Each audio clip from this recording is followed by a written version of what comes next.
Hello guys, welcome to my channel. इस video में हम लोग क्लास 9th का चैप्टर नंबर 1 नंबर सिस्टम का एक्सरसाइज 1.1 डिस्कस करने जा रहे हैं। इससे पहले वाले वीडियो में हम लोगों ने इसका इंट्रोडक्शन पार्ट बहुत अच्छे तरीके से डिस्कस कर दिया था। उसमें हर एक कंसेप्ट पूरी बेसिक से लेके एडवांस तक उसमें कंसेप्ट सिखाया गया है और एकदम ब्रीफ वेरीफाई नोट्स उसमें भी लास्ट में एट द लास्ट उसको स्क्रीनशॉट आपको खींचना है, आपको दिया गया है, फोटो क्लिक करके दिया गया है, आप लोग को बस स्क्रीनशॉट खींचना है। तो बहुत वेरीफाई नोट्स है। तो पहले आप वो इंट्रोडक्शन पार्ट देखिए, फिर जाके आप एक्सरसाइज 1.1 पे आइए। तो आपको ये समझने की जरूरत नहीं है, इंट्रोडक्शन पार्ट से ही आप ये क्वेश्चन को कर लेंगे।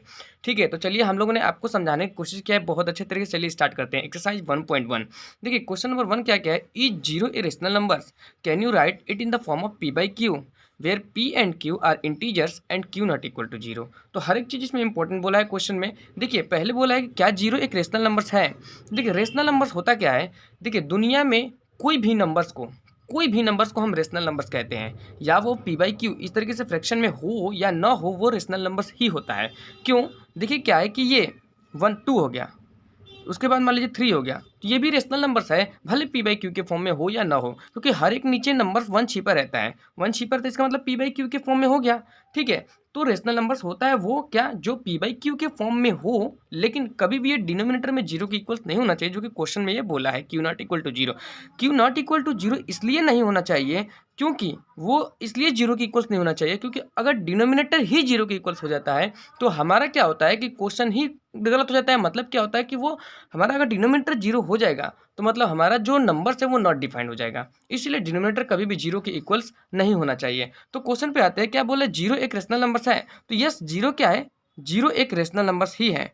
ठीक है, क्यों रेशनल नंबर्स है, क्योंकि जीरो को हम पी बाई क्यू के फॉर्म में लिख सकते हैं, यानी कि 0/1, इसका मतलब हम उसको पी बाई क्यू के फॉर्म में लिख सकते हैं। इसलिए जीरो हमारे पास एक रेशनल नंबर्स होता है और डिनोमिनेटर जो है वो जीरो के भी इक्वल्स नहीं है। इसका मतलब हमारे पास जो कंसेप्ट बोला था वो सेटिस्फाई हो गया कि जीरो एक रेशनल नंबर्स है और उसको हम 0/1 यानी कि पी बाई क्यू के फॉर्म में लिख सकते हैं। तो जिस नंबर्स को पी बाई क्यू के फॉर्म में लिखा जा सकता है वो रेशनल नंबर्स होता है। बोला can you write it in the form of p by Q, हम लोग पी बाई क्यू के फॉर्म में लिख सकते हैं। तो जीरो एक रेशनल नंबर्स है। रेशनल नंबर्स क्या कहते हैं कि जो भी हमारे पास नंबर्स पी बाई क्यू के फॉर्म में होता है लेकिन डिनोमिनेटर कभी भी जीरो के इक्वल्स नहीं होता है तो वो रेशनल नंबर्स हमारे पास होता है। तो पहला का आंसर यस होगा। दूसरा आंसर देखिए, दूसरा वाला find 6 rational number between 3 and 4। तो देखिए क्या है कि हम लोगों ने क्लास 8 में ही जब रेशनल नंबर्स पढ़ा था तो उसमें नंबर्सों को किसी भी दो नंबर्स के बीच में इनफाइनाइट रेशनल नंबर्स होते हैं, तो उनके बीच में हम लोग ने नंबर फाइंड आउट करना सीखा था, किस तरीके से फाइंड किया जाता है। तो दो नंबर है हमारे पास, पहला नंबर 3 है, दूसरा नंबर हमारे पास 5 है। तो 3 के बाद जस्ट 4 आता है, लेकिन हम लोग जानते हैं कि दो नंबर रेशनल नंबर्स के बीच में इनफाइनाइट रेशनल नंबर्स होता है, 0.1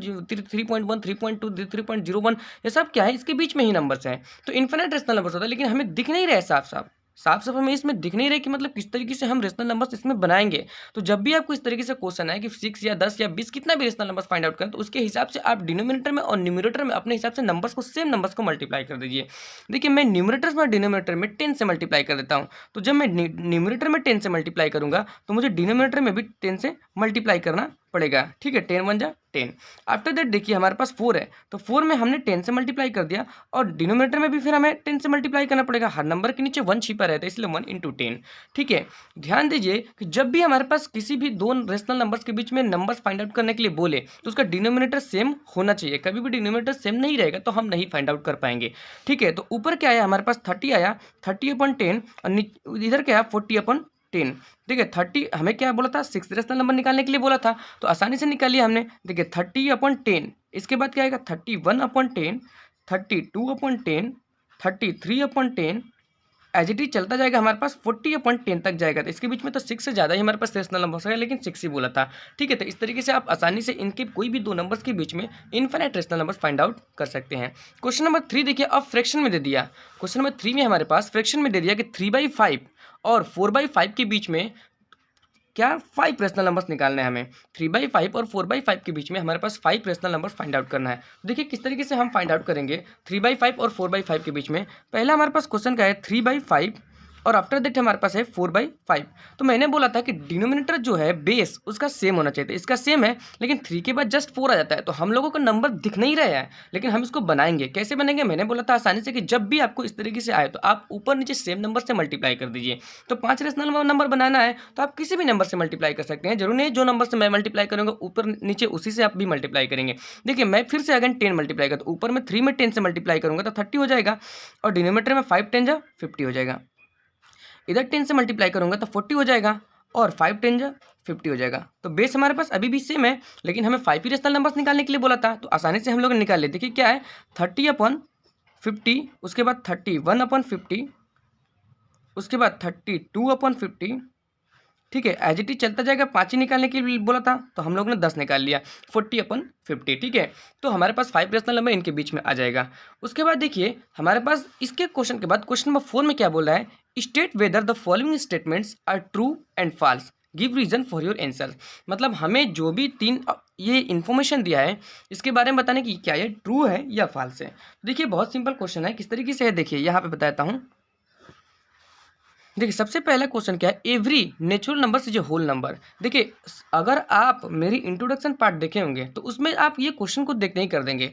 पहले क्या है कि every natural number is a whole number. Natural numbers क्या होता है, नेचुरल नंबर्स होता है 1 2 3, काउंटेबल नंबर्स को हम नेचुरल नंबर्स कहते हैं। और होल नंबर्स क्या होता है, होल नंबर जो हमारे पास 0 से चालू हो जाए। नेचुरल नंबर्स 1 से चालू होता है लेकिन होल नंबर्स हमारे पास 0 से चालू होता है। तो बोले क्या every natural numbers is a whole numbers, तो डेफिनेटली है, क्योंकि होल नंबर्स के अंदर हमारे पास सारे नेचुरल नंबर्स आ जा रहे हैं, तो हर नेचुरल नंबर्स को हम होल नंबर्स कह सकते हैं, क्योंकि ये होल नंबर के अंदर ही नेचुरल नंबर्स आ रहा है। सारे नेचुरल नंबर्स होल नंबर्स के अंदर इंक्लूड हो जा रहे हैं, तो इसीलिए हर नेचुरल नंबर्स को हम होल नंबर कह सकते हैं। तो ये हमारे पास क्या हो जाएगा, पहला ट्रू हो जाएगा। सेकंड देखिए, सेकंड में क्या बोला, every integer is whole numbers. देखिए इंटीजर क्या होता है, पहले होल नंबर बताती है क्या होता है। होल नंबर होता है जो 0 से चालू होता है और हमेशा पॉजिटिव तरफ जाता है। ठीक है, पॉजिटिव तरफ जाता है। लेकिन इंटीजर क्या होता है, इंटीजर हमारे पास माइनस से चालू होता है और पॉजिटिव की तरफ जाता है। इसका मतलब क्या हो गया कि हर इंटीजर जो होता है, हर इंटीजर होल नंबर कभी नहीं हो सकता है।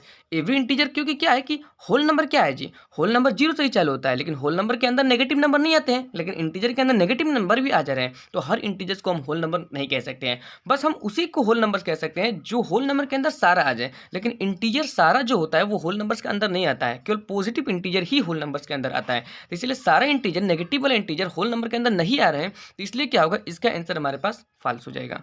ठीक है, अब देखिए थर्ड में क्या बोला, every rational number is whole numbers.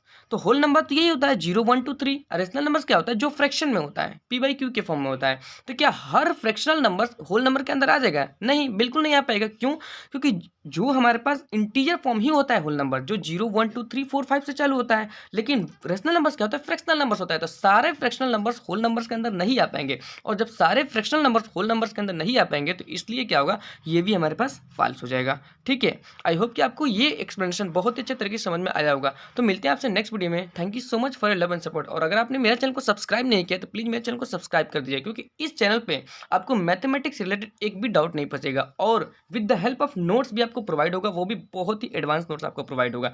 ठीक है, तो मिलते हैं आपसे नेक्स्ट वीडियो में, तब तक थैंक यू सो मच।